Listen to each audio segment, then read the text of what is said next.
This here's Homer the Homesteader. A little update on the 2-week Appalachian Trail hike coming up here on June 10th.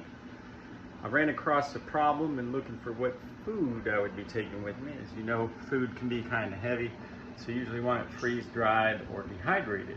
Well, when I looked at freeze-dried meals, many of them had wheat, flour, sugar in them, which are three things that I don't really eat. I had a suggestion from Winging It Farms, thank you, that I try pemmican. I didn't know what that was, so I looked it up.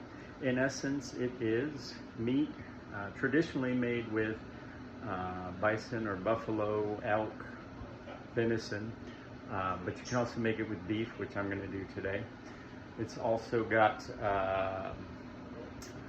like blueberries or cranberries, something kind of sweet in it, and then rendered fat to preserve it. And you basically dry out the meat and the fruits, and then you grind them down, and then you add the rendered fat so that you get like a powder, and you mix them together so it holds together, and that preserves it and will keep for a very long time. It's a high source of protein, lots of calories, which I'll need while I'm hiking. It's also very lightweight compared to taking the meat and cooking it, and having to worry about how to preserve it.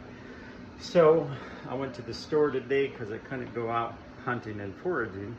Went to the store today and I got blueberries and dates. I'm going to do them in the dehydrator here. I got 8 pounds of blueberries, only 4 fit in here, 2 pounds of dates.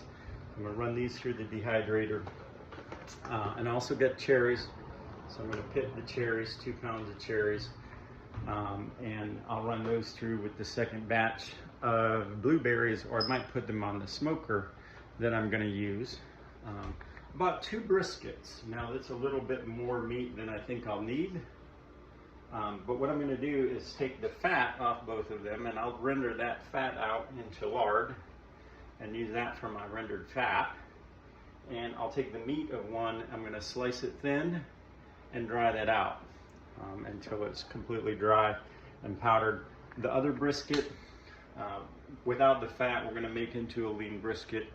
My cousin said he'd be happy to smoke and use the smoker anytime, so we're going to use it to dehydrate the meat I'm going to use, and he may freeze this or not, and then he'll smoke that other brisket. I'm going to add a little bit of spices. I had picked out ginger, cumin, my favorite spice, and turmeric, and my cousin said that he had this garam masala, which was basically those spices with cinnamon. So I think I'm going to use those, but the cumin, turmeric, and ginger are really good for you health-wise. And I'm going to add some crushed pepper because that helps the turmeric, I'm told. If you use fresh ground pepper, it makes it 2,000 more times more effective for your body to absorb the turmeric. And he also had some dried habanero chilies that I'm going to add in to kick it up a little bit. So I'm getting ready to start. I'm going to take the fat off.